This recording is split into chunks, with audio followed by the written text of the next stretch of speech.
We see Trump's inner monologue on his stupid social media posts, and Trump is a deranged lunatic in private. I would just like some undercover tapes from the Trump Lindsey Graham golf cart rides, because I don't think Trump is charming and smart and really focused on the issues that matter when he's in the golf cart with Lindsey either. I'm pretty sure Trump is just Trump always.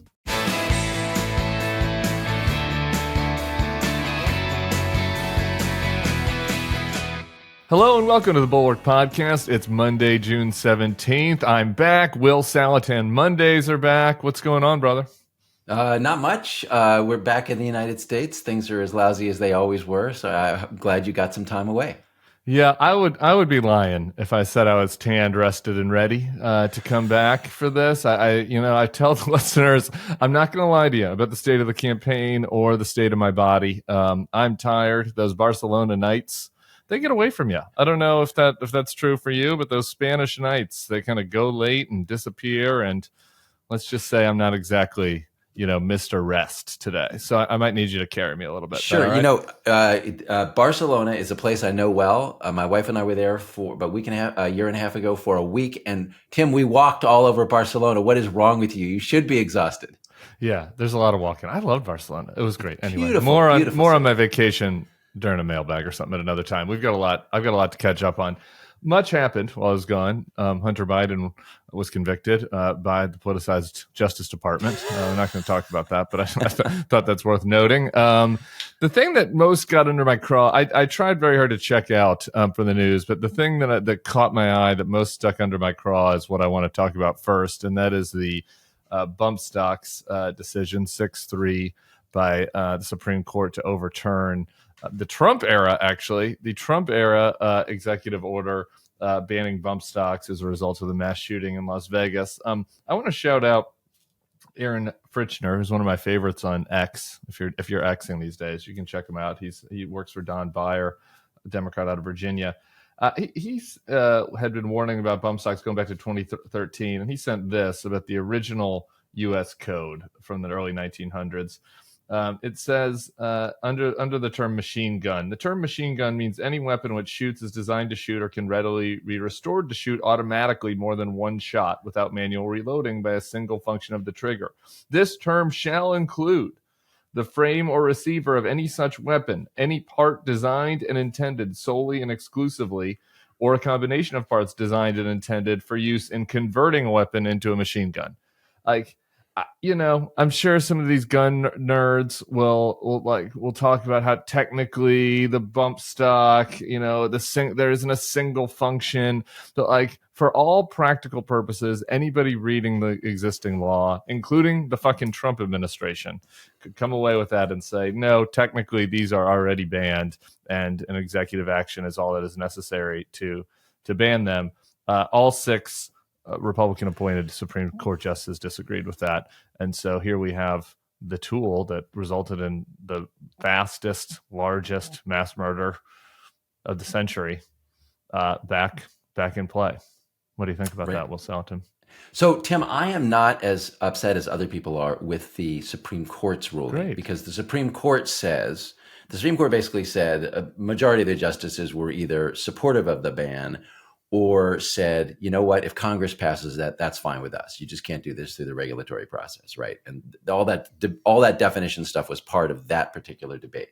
I'm much more concerned about the fact that now that the court has ruled and pretty much said, I think Alito, somebody wrote in their opinion, Alito, hey, yeah, if Congress wants to do this, fine by us, right?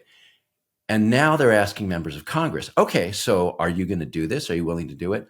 We had two senators on TV this weekend, Tom Cotton and Tim Scott, both of whom are, of course, contenders to be vice president under Donald Trump. Both of whom were asked about this bump stock decision, and they were asked, okay, so you're willing to do this? And they were like, maybe not really. This was something that in 2018, everyone agreed this was nuts. For all the reasons you just named, a bump stock, if you are a person who shoots guns, aims at things, like you're a hunter, the bump stock is completely useless to you, right? This is the thing that allows you to fire rapidly, but without any good aim. It's great for murdering, 100 people, like in Las Vegas, right? But it's not good for any legitimate purpose of a gun. So you would think Congress would go along. And Tim, what I'm concerned is that Congress has moved so far that both of these senators were like, no, this is an infringement of the Second Amendment. And that's just nuts. This can't be what was intended in the Second Amendment. Ludicrous. I didn't even, were there Republican statements? I mean, I guess, like I said, I was on the beach, so maybe I missed it, but I'm not seeing a lot of Republican statements about, okay, well, now Congress needs to act on this and take care of this. I mean, I did see an insane Tulsi Gabbard statement. She's kind of on the outer skirts of the Veep stakes, talking about how great it was that the Supreme Court ruled the bump stock ban unconstitutional. She was a Democrat 2 minutes ago. I don't know what's happening with her. She actually co-sponsored legislation to ban bump stocks in 2017. I guess there's like a statute of limitations on people's concern about mass murder. And the 64-year-old man, Stephen Paddock, 64-year-old man, so not at the height of his athletic prowess, I wouldn't say, fired 1,000 rounds, killing 60 people, wounding 413. He wounded 413 people using this, like in such a short time span. It was, as you said, just total bipartisan, widespread outrage. We need to do something about this. Even the fucking Trump administration did something about it, and yet now nothing. Nothing. Maybe I missed it. Maybe Mike Johnson said something that I missed, but I don't think so. No, I'm looking at the interview that Tom Cotton did. This is with Jake Tapper, and Tapper says, "You think banning bump stocks is an infringement on the Second Amendment?" And Cotton says, "I think it treads close to the line." It's nowhere near close to the line. But Tim, you're the Politico. If you were the Biden campaign, wouldn't you be out in force this week saying, "Hey, let's put this on the table"? Chuck Schumer, let's put this on the table. Are you Republicans willing to put this in law? Yeah, Chuck Schumer has. I saw Senate has a light schedule this week, so I was prepping for the podcast. So maybe you could add it in.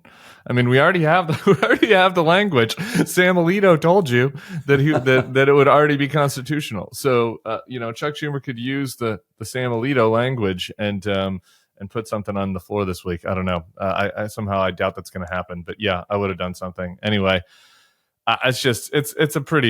It's a pretty sick state of affairs that's where we are. I want to talk about what the Biden campaign is going to do this week. They have a new ad out this morning, framing up the race post-Trump conviction. Let's take a listen. In the courtroom, we see Donald Trump for who he is. He's been convicted of 34 felonies, found liable for sexual assault, and he committed financial fraud. Meanwhile, Joe Biden's been working, lowering healthcare costs and making big corporations pay their fair share. This election is between a convicted criminal who's only out for himself and a president who's fighting for your family. I'm Joe Biden, and I approve this message. Well, the money's good for something. That is, you can fit a lot into a 30-second ad. A lot there. What are your main takeaways, Will? Well, obviously they're going hard at the convictions. I thought it was super interesting the way that they look. There's a lot of complaints about this New York case in particular, right? That they've pushed the misdemeanors together with these campaign finance. Anyway, the point is they've cobbled this together, and there's stuff about Alvin Bragg. So there's all these particular complaints that Republicans had about this New York prosecution. What this ad does, though, it says that's not the only jury verdict against Trump. There's also the civil cases. So they say he's been convicted of 34 felonies. Then he's got found liable for sexual assault, the financial fraud. And actually, they kind of push them together so it's not clear what the 34 counts applies to and all that. But I think it's a good reminder to people. It's not just one jury. It's not just one judge or one prosecutor.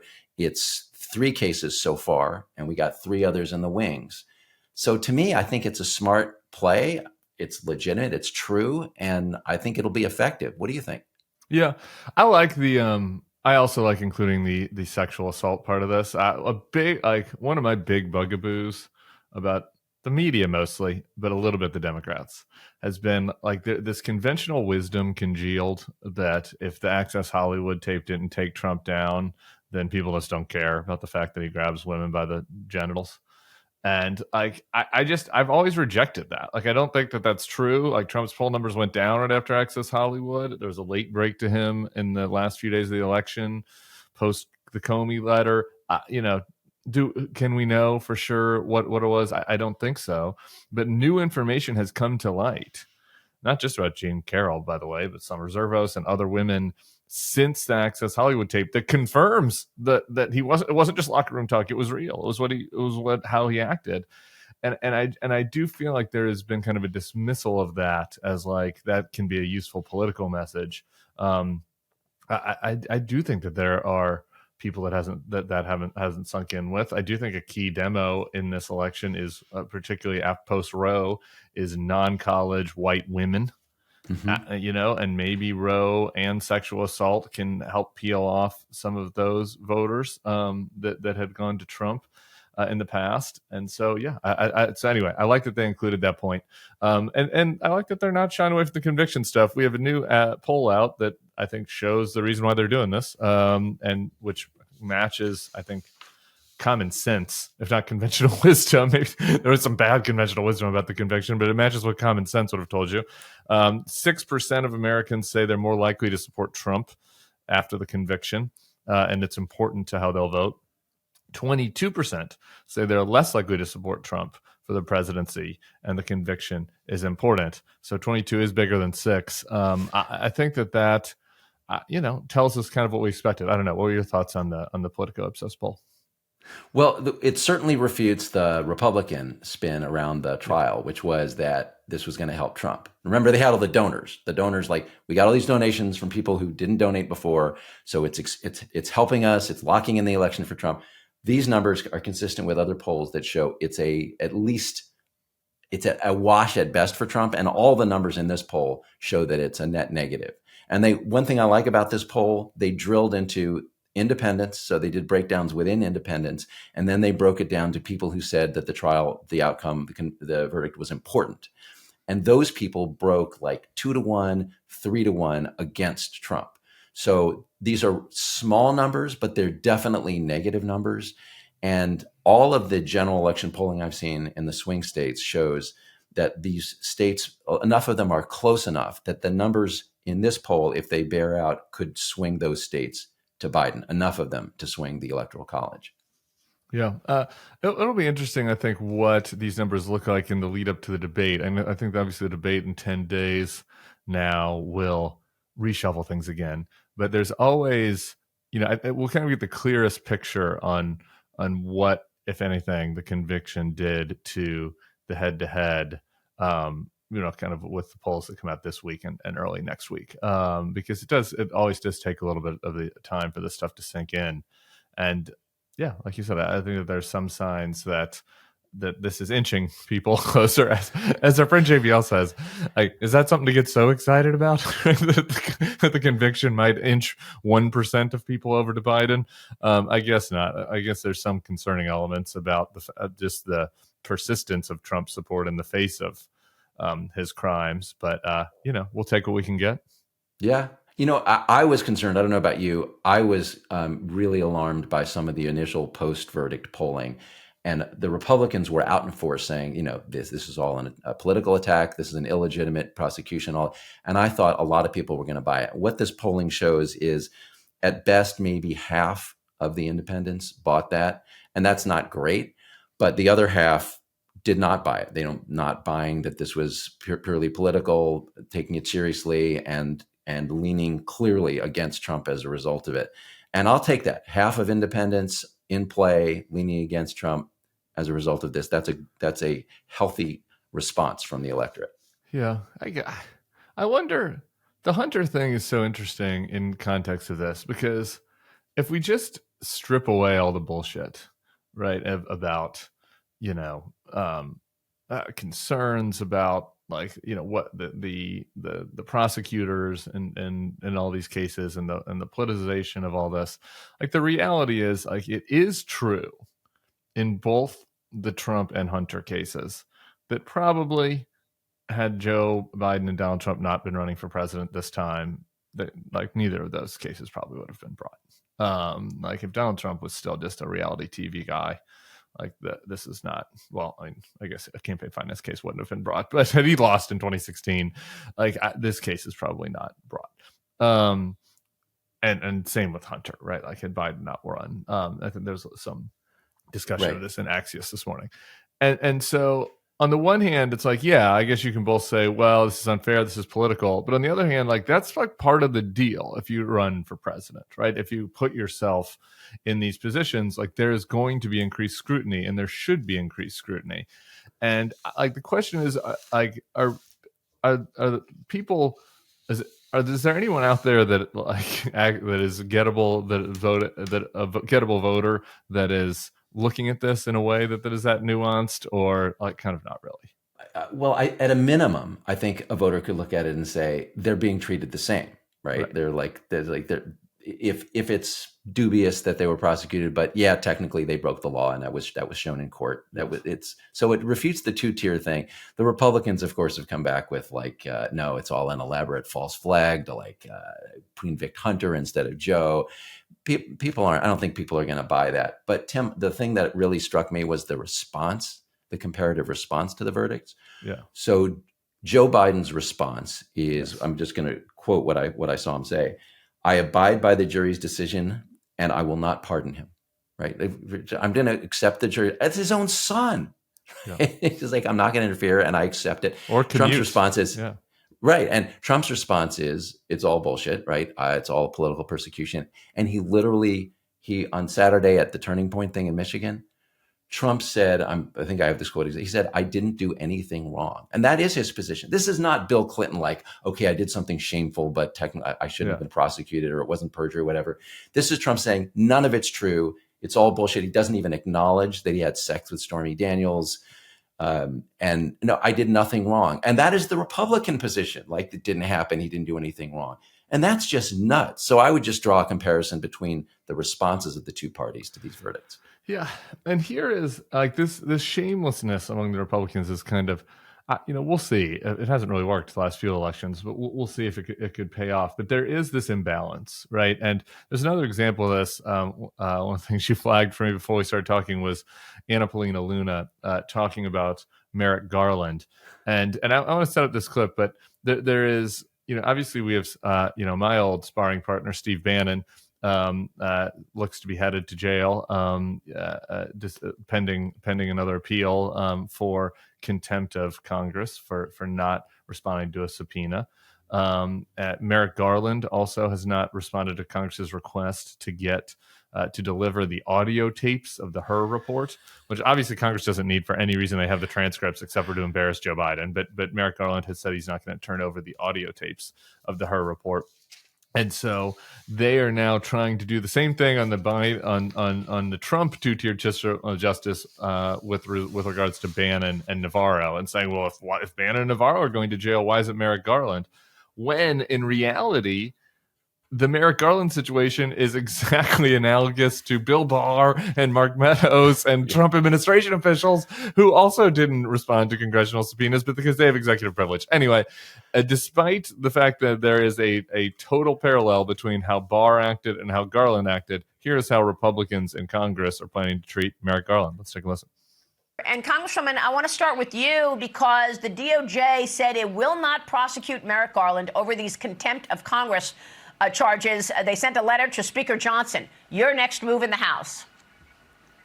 Yeah, so actually several months ago, I introduced a resolution for something called inherent contempt of Congress. So this is something that Congress has the authority to do, and it hasn't been done since the early 1900s. And essentially what that does is I anticipated that the Department of Justice would not do their job. And so I had this really teed up and ready to go. I've brought this to Speaker Johnson's attention. And what that allows Congress to do is really be the punitive arm and really hold Garland accountable by using the Sergeant at Arms to essentially go and get him as well as the tapes, bring him to the wall of the House, and really be a check and balance on the Department of Justice. Again, this hasn't been done since the early 1900s, but that vote will be coming to the floor, and hopefully we will be able to bring some accountability. I know Congressional Sergeant at Arms planning to cuff the Attorney General here. Thoughts on that? Right. Right. Remember we used to talk about the Marshal of the Supreme Court was going to do it, but now it's the Sergeant at Arms. This just drives me crazy, Tim. She says, allows Congress to be the punitive arm. Folks, there's a Constitution. The Congress is not the punitive arm. You have the power of impeachment, but this thing where you send who exactly sends the Sergeant at Arms? This is like a vote, and he shows up, and under whose authority? So it's constitutionally nuts. Can I flag two other things in this that drive me crazy? the thing about like the Garland contempt thing. Okay, Garland gave them, the Justice Department gave them the transcripts, right? No, the transcripts aren't good enough. We have to have the audio tape. So first of all, what is the argument for having the audio tape? Maybe the transcript was messed with. Folks, Robert Hur exists. He was there. Like all those, the special counsel, if there's something that in the transcript that it was not actually said, they can tell you that. That's the whole point of the independent counsel. But also, Tim, they're holding it against Garland and the Justice Department that they actually released the transcript. The Republicans in Congress said, well, you waived executive privilege because you already gave us the transcript. And now if you don't give us the audio tapes, you don't have. So they're actually trying to punish the Democrats for being more forthcoming than the Republicans ever were. So that just drives me crazy. Yeah. And what they wanted to do this for, I mean, this is blatantly obvious, but just to state the obvious is like they just want the audio so they can use it in ads, right? Like they want a special counsel on tape saying Joe Biden looks feeble or it's amazing. These news cycles come flying past. What was Hur's exact quote? I don't even remember anymore. Well, first of all, feeble, elderly. Yeah, it wouldn't be in the audio because it wasn't in the audio. It was just written in the report. And this drives me nuts too. What Robert Hur said was, if we take this to a jury and we're down to the question of Joe Biden's intent, whether he deliberately obstructed information, the jury will look at him and say he's a sympathetic elderly man with a poor memory. So when he says he forgot something, he legitimately did. It had nothing to do with competence. It was about intent, goodwill. And so that's just a complete misrepresentation of what Biden said. Let me get into this a little bit more in a broader context of a Trump campaign clip from over the weekend. Trump was in Michigan. He went to Detroit for an event that was advertised as a black church event. Now, this is a podcast, so unfortunately I cannot show you the pictures from the event, but needless to say, looked a little bit closer to a Klan rally than a black church event, but there were some black folks behind the camera, or behind Trump rather, but the pews were filled mostly with people in white folks in red hats. But anywho, at that church, again, we're in a church. Let's listen to Donald Trump's pitch. And Crooked Joe Biden has done nothing for you except talk. It's only talk. It's all talk. He gets nothing. He gets nothing for anyone. He was lost. He's in Europe. He's walking around. He doesn't know where the hell he is. And he's supposed to help Detroit. I don't think so. But we achieved the lowest African-American unemployment rate and the lowest African-American poverty rate ever recorded during my 4 years. Okay, so we got a 30-second clip there that I caught cursing, lying, and slander inside the church in that 30-second clip alone. Will, what do you think? Yeah, just shameless lying, right? So lowest African-American unemployment and Hispanic unemployment, everything is right now, right? It's under Joe Biden. And I can't go into all of the examples, but this whole weekend, by the way, full of Republicans on the VP shortlist going on TV and just lying. I mean, part of what we're dealing with now is like completely lies about the crime rate, lies about the unemployment rate. That one's a really good example. And the other thing that I just love from this is he's at the church. They've unveiled the Black Americans for Trump. Yeah. And they're trying to focus it on Michigan. They think, and who's like the featured guy in Black Americans for Trump? It's Kwame Kilpatrick, the former mayor, who's been served time in jail for felony fraud and racketeering. So yeah, he should be for Trump because Trump also committed felony fraud and racketeering. Well, one of them he's been convicted and not yet. And it's just like, could you imagine, Joe? Again, it's just like, it gets tiresome to like do this complaint, but again, it was just a couple of weeks ago that Trump had the rappers who are out on bail, on stage with him, who are accused credibly of gang activity, including murder. Like now he's got the leader of the Blacks for Trump group is somebody that's indicted for fraud. He's a criminal. I mean, you would think this stuff would stick in a little bit. The other thing that I want to pull out from that is, again, Trump's, kind of comments, not very Jesus-like, I wouldn't say, comments about Joe Biden in the church, and including this kind of sense that Joe Biden's lost. He's walking around the G7. He's lost. And man, I don't know what to do about this, Will, because on my social media feed on the flight back from Europe, it's just overwhelming content of Republicans doing these edited clips to make Joe Biden look as elderly and old as possible. Now, Joe Biden does look elderly and old at times, so it's not that hard to do. It's not like they're deep fake AIs, but they clip the things like in such a way that makes it look even worse, that exacerbates it. And then Democrats talking about how, like, showing the longer video where it's like, oh, you made it look like he just paused, but actually he was sitting down, or you made it look like he wandered off at the G7. This is the one Trump's referring to, but actually he was walking over to congratulate one of the parachuters or one of the people that was working at the event, that they're out of frame. So it kind of looks like Biden's like waving it and giving thumbs up to nobody. But like, does that help the Democrat? I don't know that it's necessarily a good thing for people's TikTok, X, YouTube, whatever feeds to be just Republicans being like, oh man, look at how demented and delirious and elderly he is. And then Democrats being like, well, no, actually it looks okay. The longer video is he just looks old, but he's not, totally, isn't totally gone. Right. Like that feels like a losing tete-a-tete to me. Yeah, no, I feel like you do a better job with this. I forgot to say one thing about Kwame Kilpatrick, which was that in addition to being a convicted felon, Trump commuted Kwame Kilpatrick's sentence when he was president. And so this is actually payback by a criminal to another criminal. Okay, let me just set that aside. Yeah, right. Please.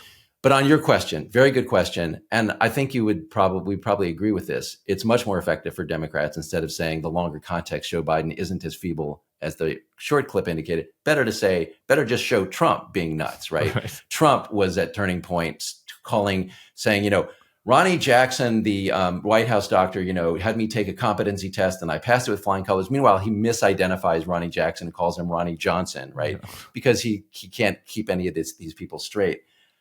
The interesting question to me about the Trump-Biden comparison on mental acuity is Biden is kind of getting weaker and feebler that's his symptom, right? He has trouble finishing his sentence and that kind of thing. Trump is just nuts. Trump is just delusional.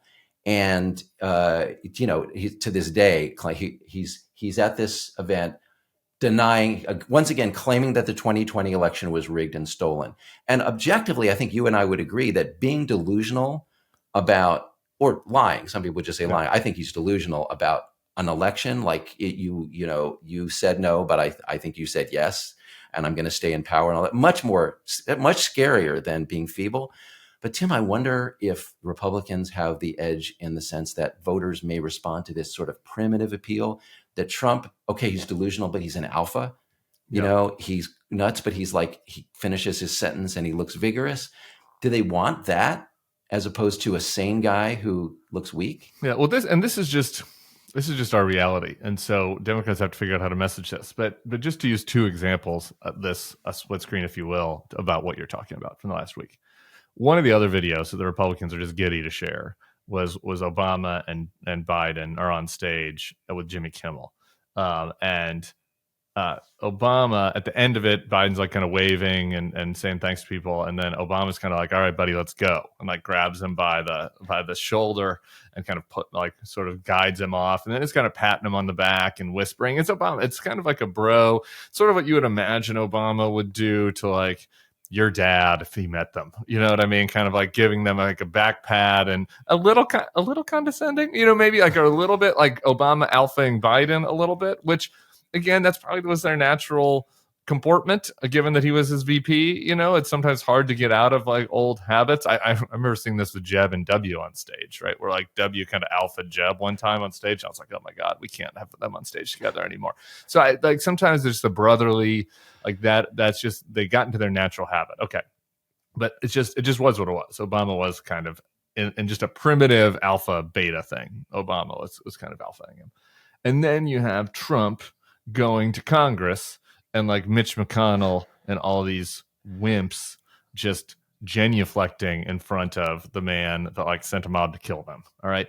So just say, I mean, it's not a compliment to say to Trump to say like he's the alpha in that situation and these other gimps are just totally submitting to him in the Republican Party. So like, hopefully like the American people are such that our election is not about the male dominance relationship between Trump and Mitch McConnell and Barack Obama and Joe Biden, but like it just is what it is. I kind of wonder, okay, this is pure speculation and irresponsible of me, so I'll do it. I kind of wonder if this is related to the gender gap on Trump versus Biden. Like if men and young men in particular are responding to the sort of alpha thing about Trump. I mean, as you point out, the whole spectacle of going to the Hill and McConnell and all these other people fawning all over him is gross morally, but he's showing he's the alpha. And are some men responding to the idea, for God's sake, we can't have a president who isn't? Who was it?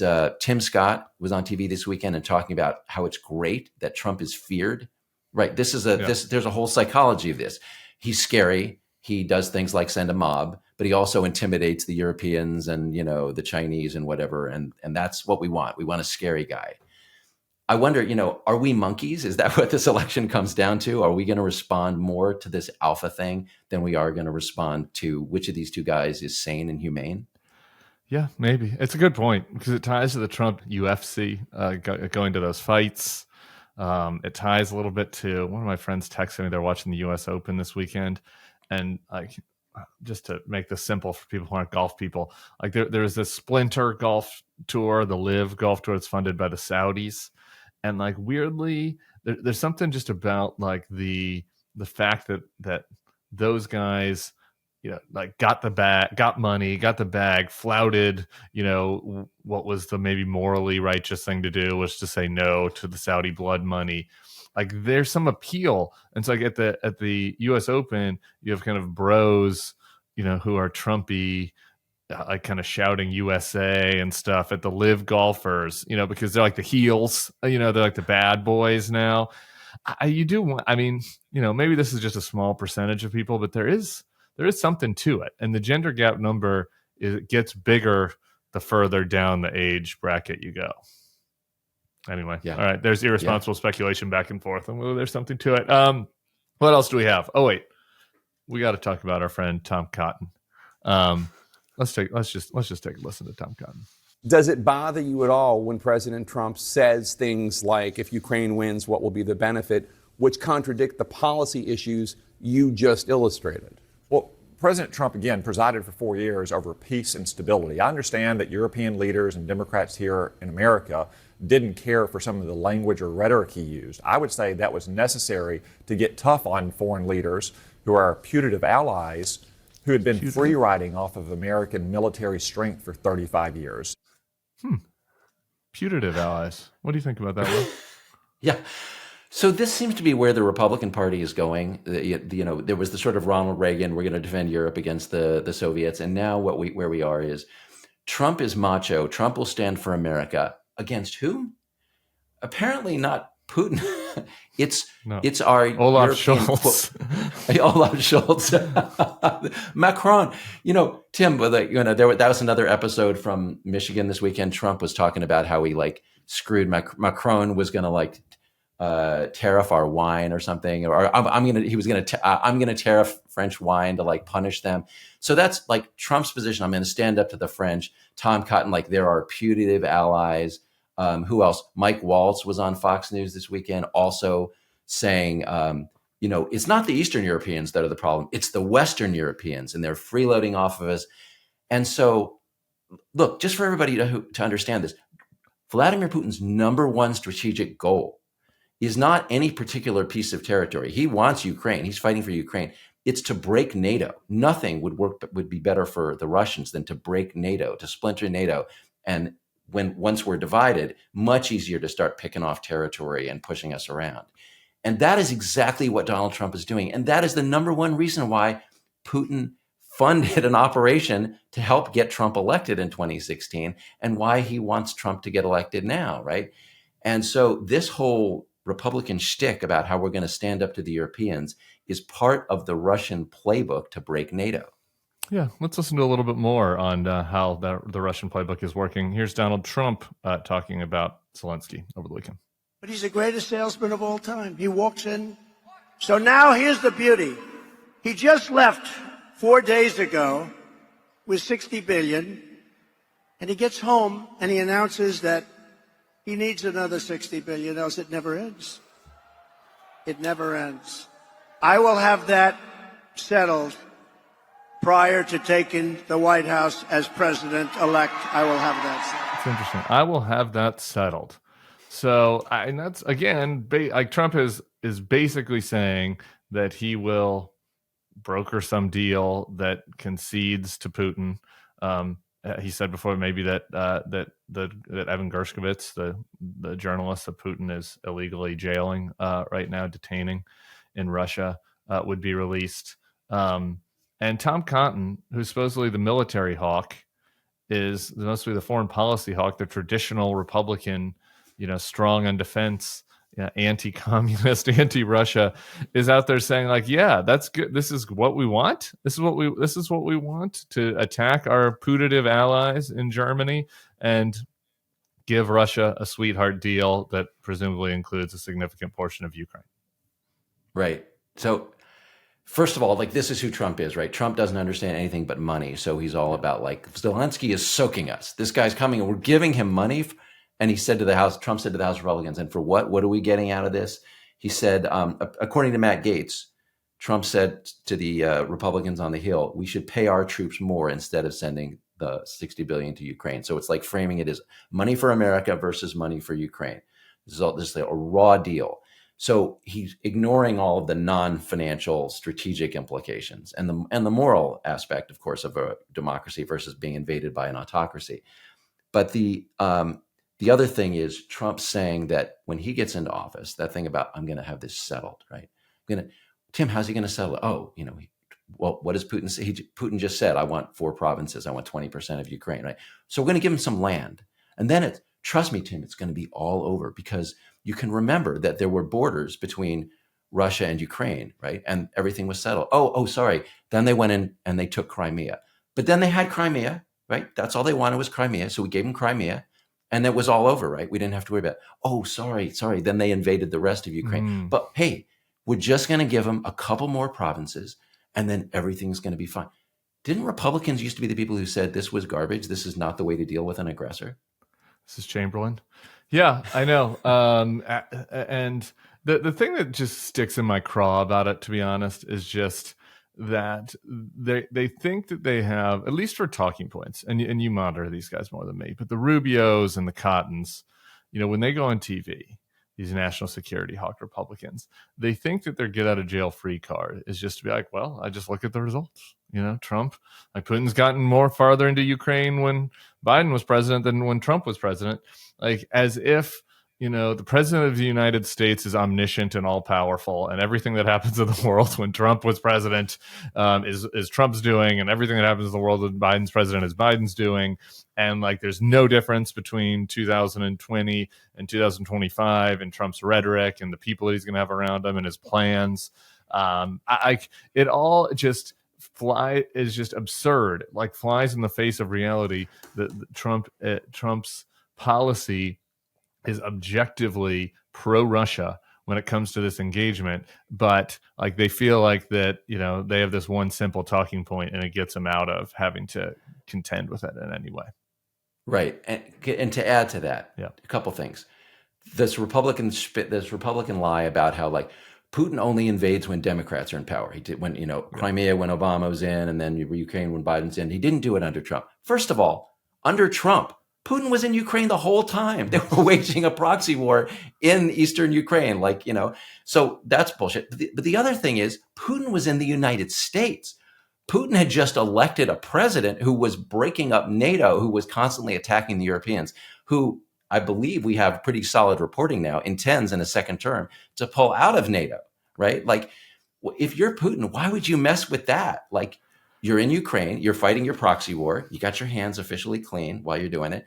And meanwhile, you got this guy in the White House, and the most powerful, who's doing your bidding, who's doing your work for you, unraveling this alliance.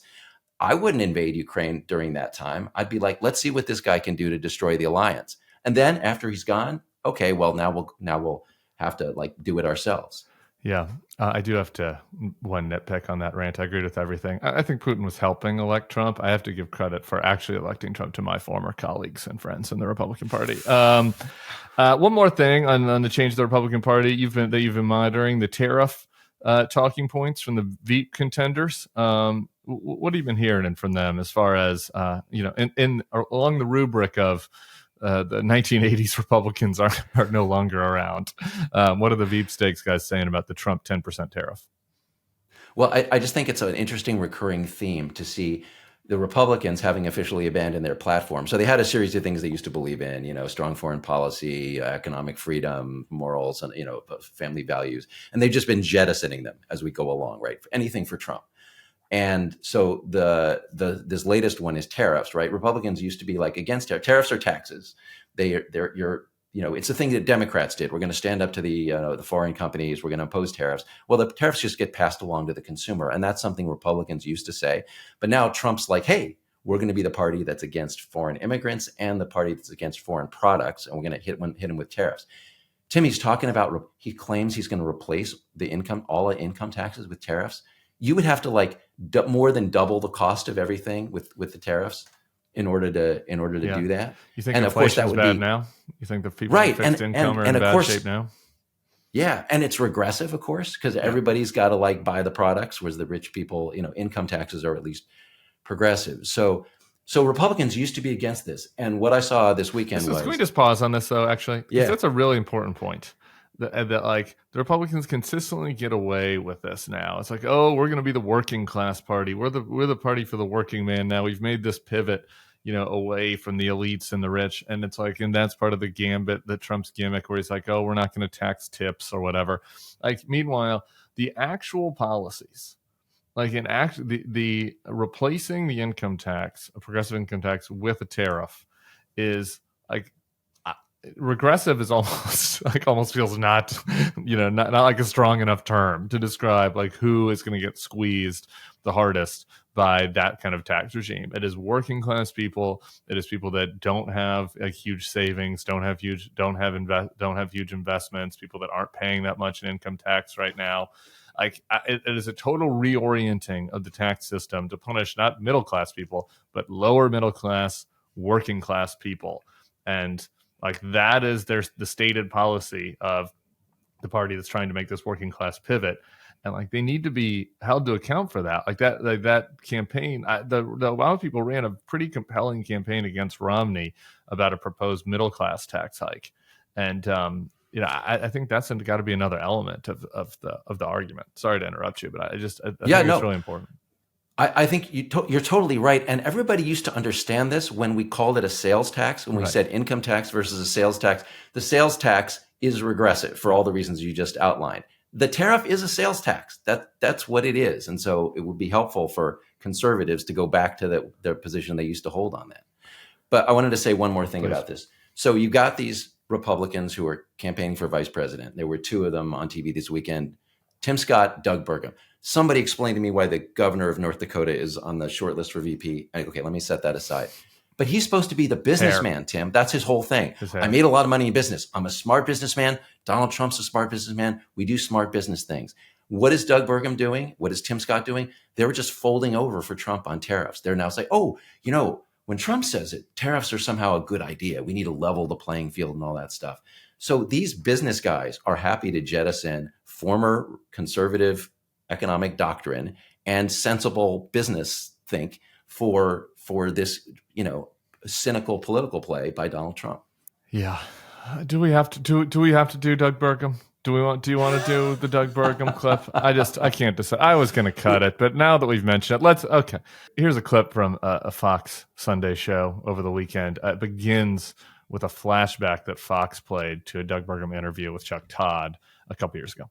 Would you ever do business with Donald Trump? I don't think so. Why? I just think that it's important that you're judged by the company you keep, and You just wouldn't do business with him? No, I wouldn't. So you have been a supporter of his as far back as 2016, as I mentioned, and again in 2020, but you did decide to run against him, and you said that. So have you evolved on how you view the president? Well, Shannon, first of all, thanks for having an opportunity to talk about this. But as you said, I endorsed him early during my primary. He and I were both business guys running for the first time. I'd never met President Trump when I endorsed him, but I was excited about a business person being in the White House. And of course, when he won that November, same night we won, first time running for public office, The excitement that night at our event and in North Dakota when he beat Hillary Clinton was electric. And of course, serving underneath him for 4 years as a governor was fantastic. It was like a breeze at your back. And then I had to serve under Joe Biden, and that's been like having a gale force wind in your face. But during the time that Biden's been in office, I had a great relationship, the First Lady and I, with the White House and with the president during the time, as a governor and a president would. Ton of respect. Cabinet visits to North Dakota, record number, 19 cabinet visits. President was in North Dakota 3 times. The vice president was there. So great relationship. And gained a ton of respect for him as a leader during that time. But that was prior to you saying you wouldn't do business with him. Yes, and then, but I didn't know him personally. But since January, when we endorsed him, we were the first, when we dropped out, the first of the candidates to endorse him. Had a chance to spend a ton of time with him since January, and I wish every American could see him the way Catherine and I have got to know him in the last 6 months, because this guy is tireless. He's committed, he's smart, he's funny. He's nothing like he's portrayed in the press. And so if you asked me that same question today, I'd be like, absolutely, I would do business with him. Because, I mean, think about how successful he's been, whether it's whatever it is. I mean, whether it's in TV, real estate, politics. Oh, my God. Okay. Well, a couple of just observations. One, Fox calling Trump isn't the president. It's just a little nitpick I have for journalists, but Trump is not actually the president. He imagines that he's the president, but former president, we can accept. And I'll say this about Doug. He certainly improved a little bit. I mean, that Chuck Todd interview was brutal. Just the way he was stammering and like grasping for an answer. So at least he's on his talking points. His talking points are bullshit, but at least he's got talking points now. That's the best I can say about Doug. I don't know. What'd you think, Will? Yeah, well, in the Chuck Todd interview, he was also being a normal person and saying, of course I wouldn't deal with this guy. He's a scumbag. I love the term evolved. You have evolved on this. He hasn't evolved. He's collapsed. He talked about how he served underneath Trump. You ever heard that word, underneath? Is that like, that's a little suggestive about the whole Trump-Burgum relationship. You can see how they. As a governor, also, he didn't actually serve underneath. No, it's not like Trump. He worked for Trump. He was the governor of North Dakota. Right. He's underneath him now. He wasn't underneath him then. So setting that aside for a minute, I love the whole Burgum spiel about how I hadn't met him. But now that I've met him, and my wife and I have spent time with him and Melania, and now this is the real Trump, the guy I get. And this drives me crazy, because this is very similar to what Lindsey Graham has always said about how the real Trump is the one I play golf with. No. The guy you play golf with, or if you're Doug Burgum, the guy you're having dinner with, you and your wife. The whole point of that context is that Trump is with you, the sycophant, and other sycophants, right? Everybody who's sucking up to Trump, everyone who's adoring Trump. The whole problem with Trump and other autocrats is they have to deal with the rest of the country that doesn't necessarily adore them and suck up to them. And how do they deal with that? And they're aggressive, dangerous, threatening, in some cases violent, right? So this context of you and your wife, Doug, having dinner with Trump, or Lindsey playing golf with Trump, it's totally the wrong context for evaluating Trump's character. Yeah, even if it's true, it's also like bullshit. I mean, like Trump. We see Trump's inner monologue on his stupid social media posts. And Trump is a deranged lunatic in private. We all see it with the all caps bleats and just the attacks on the personal attacks on people and the strange, late night posts. There was also a meeting he had with CEOs over the weekend where the CEOs were like, Andrew Ross Sorkin reported that the CEOs were like, Trump is a little deranged, like the way he keeps, talking about the election fraud and all this stuff. And was purportedly a meeting with CEOs. So even if the pretense was true, your point is correct that it is not the real Trump, how he behaves to people sucking up to him.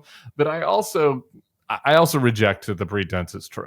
And, we might have some more discussions later in the week about undercover tapes. And I would just like some undercover tapes from the Trump, Lindsey Graham golf cart rides, because I don't think Trump is charming and smart and, really focused on the issues that matter when he's in the golf cart with Lindsey either. I'm pretty sure Trump is just Trump always. Right. All right. Well, I had a Greg Gutfeld rant, but I'm gonna save it for tomorrow. Okay. I've been worn down, by Tom Cotton and Doug Burgum and Anna Paulina Luna and all these fucking people.